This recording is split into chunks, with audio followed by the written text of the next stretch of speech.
di ba? Okay. So, meron tayong theorem.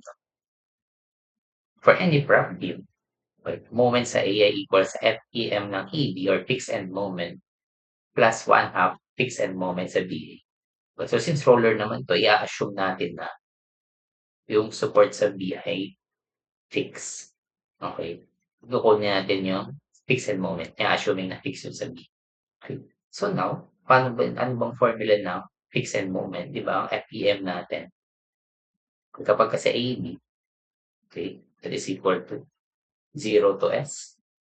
WAB squared over L squared dx. While yung sa BA naman, baliktad lang. No? Ang naka-squared naman ay yung A. 0 to S. WA squared B over L squared dx. Okay. So ano ba tong S? Itong S kung saan lang yung span na naka-apply yung distributed load, which is in this case, 5 yung S natin, no? Kasi 5 meter lang naka-apply yung distributed load. Yung L dyan, yung length ng span, which is 12 meter. Yung A is, okay, paano yung A natin? To the left siya nung, di ba? Kunwari, ito yung ating, di ba, 15 kN meter yan. Okay, kuha tayo dito ng small strip na dx. Okay, ito, sabihin x. So, depende. Ano, pwedeng sa left niyan, ayan yung i-treat mo as x. Pwedeng yung sa right. Pero in this case, yung left na lang, no? So, 5 minus x to. Okay.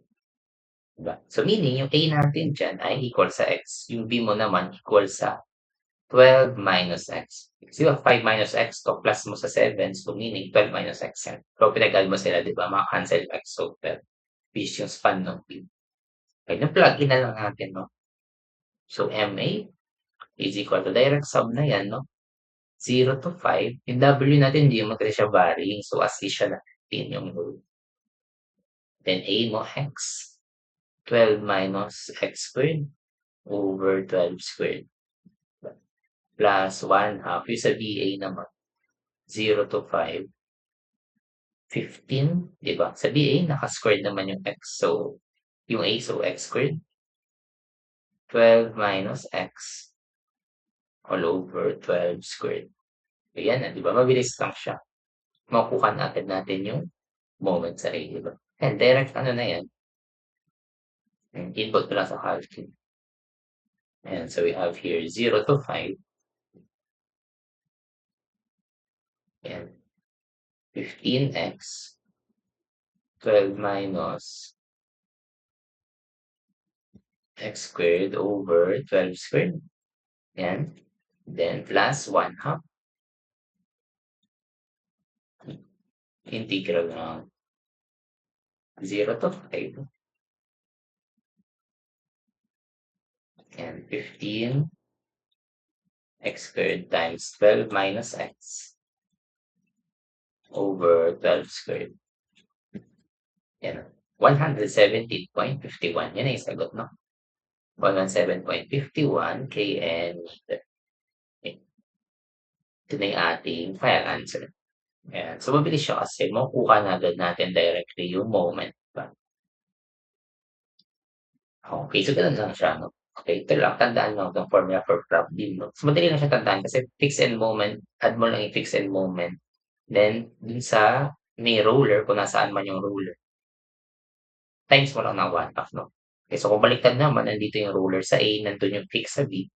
Sabihin, ito naman yung times mo ng 1/2 yung A, kasi nandun yung roller. O ganun yung case.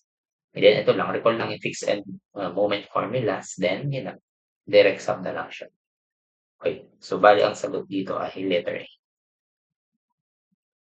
Yan. Okay. So yun, ganun lang yung pag-solve ng prop beam natin. Okay, so once na makuha mo na yung moment na yan, okay, so by the way, ang direction niyan ay pag ganito. Diba? Yan, MA, and RA, then RB. Tama? Okay. So once na makuha mo na yan, ayan, sa statically determined na pwede ka na mag-moment sa A, makukuha mo yung B, tapos sa nation forest vertical para makuha yun sa RA. Okay. So, yun lang, no? So, thank you for listening.